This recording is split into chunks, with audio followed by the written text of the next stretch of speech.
Hey, it's Rose. Welcome to the Sewing Cave. How's everyone doing? I have been super productive. Thanks for joining me in the last couple of videos. It's fabulous to be back. I thought I would join the bandwagon of doing the 5 questions, 1 take, and I keep thinking about needing to take a take, so it's going to be a little difficult for me. So let's start with the first question, and I'm blushing. So now you know why I edit these things. What has your sewing journey looked like? Okay.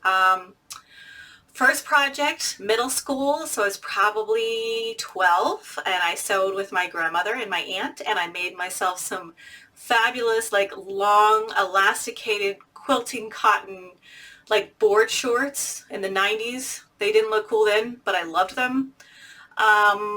Took a break, and then in high school I took sewing, and that, like, I got bit by the bug. Like, I sewed throughout high school. And then right after high school I went in the military, and obviously no time for hobbies, so I did, like, occasionally sew my patches on my uniform or hem other people's, pants and, do stuff when we were deployed, but I didn't really have a lot of time to sew.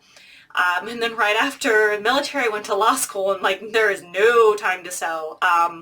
But I did have my daughter, so I made a point to make her a Halloween costume every year. And she was Snow White for her first Halloween. I think I bought her second year. I made her a Belle costume. Like, that is, like, my big project every year, was making her something. And then after I got married and after law school, and I had, like, a basic 8 to 5 job, I had all this free time. And so then my husband's like, babe, have you heard of sewing blogs? I bet he regrets telling me that now. And the sewing community just opened. I discovered the Sew Weekly. I discovered blogs. I discovered Berta Style. And ever since then, so that's been 9 years, I have been sewing. That is my main hobby, and that is my kind of sanity space, is just sewing. And I've loved every minute of it, and I'm so glad I rediscovered this community. I also do a little bit of cosplay, so now I branched out into the nerding community. So I can't wait. I'm always learning, and especially now with my weight fluctuating, I just love, sharing different techniques with other people, and I just love it. Number 2, describe your sewing space. So I will put a card up and link to the video that shows the walkthrough of my sewing space. I love my sewing space. It's also my work from home office, so I do have a little desk designated to my work day, but other than that, the rest of this room is my space. And yes, it is the biggest bedroom in the house. Thanks, honey. So I actually moved from Northern California to Washington to be able to afford to buy a house, and we have a split level home, and my husband has half for his rec room and the other half is the laundry room and my sewing space, and I absolutely love it. It's got a cutting table. This whole wall here, which you've seen in my walkthrough, is all of my fabric, and I have since bought more, so there's maybe a pile over here that you can't see.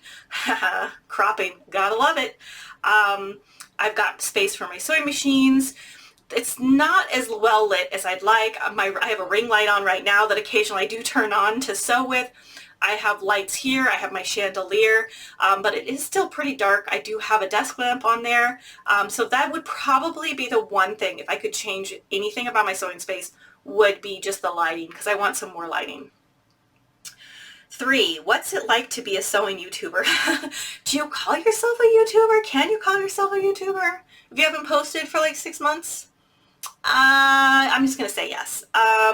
So I just wanted to share the different techniques I've learned over the past 9 years on how to size up vintage patterns.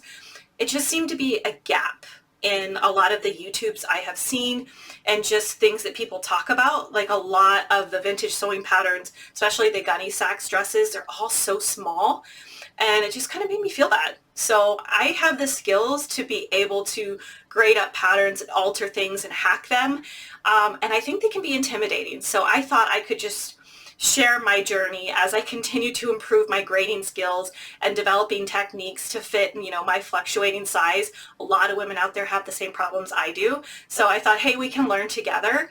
I would like to post more, and I'm hoping to do so, but I'm trying not to stress myself out by doing that. 4, what is your most memorable project? Okay, so like I said before, daughter's Halloween costumes. In 2019, my daughter wanted to be Pennywise the Clown, and I spent so much time on that costume and like finding screenshots, watching the movie over and over and over again, and trying to capture, like on my phone, the little details. And I didn't discover until after the fact the costume designer is now on Instagram, and she has posted tons and tons of close-ups and behind-the-scene photos. Oh man, I wish I would have had access to those when I made my daughter's costume. So I will probably remake it in the future, but it's going to take me some time to kind of recover from the amount of like pin tucking and pleats and pattern hacking and trying to find the different types of fabric, and then getting the technique right for, that ruff that Pennywise has. Oh, there's just so many details. And at the time when I was finished, I was like, oh my gosh, this looks like garbage, don't look close. But now when I look at it, I'm like impressed, like, dang, that actually looks good. And my kid rocked it. I'll put some pictures up. Of course, we didn't take a lot of pictures. We were too busy walking around the con, but I'll link the one that I have of both of us dressed up. I'm dressed up like Beatrice Kiddo from Kill Bill, but I love that. That is definitely my favorite thing I have made. 5, what is one quote, saying, or advice you've received that's helped your sewing YouTube channel? Well, I'm still getting advice. But I will say, especially I watch TomKat Stitchery a lot, and she really focuses on like mental health and recognizing when you need to take a break. And I kind of took that as, if I was stressing myself out, or if YouTube was no longer fun, that I would take a break. And I did. Like, I've taken breaks on and off in the year that my channel is about here.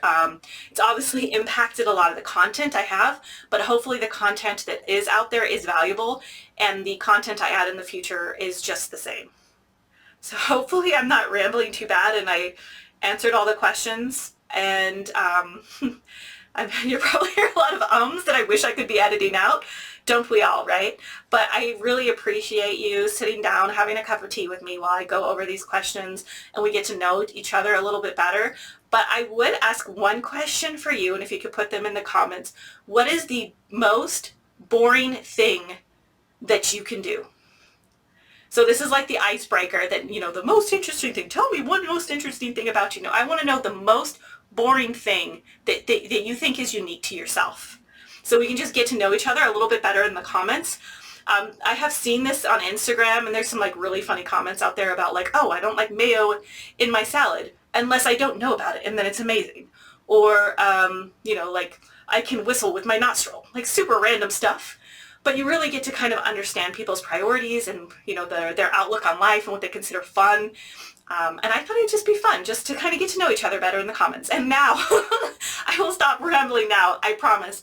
But I really do appreciate you watching this video and joining in my rants. And I hope to sew more for the future, and I hope to get to know all of you better soon. Thanks for stopping by, and we'll talk soon. Bye.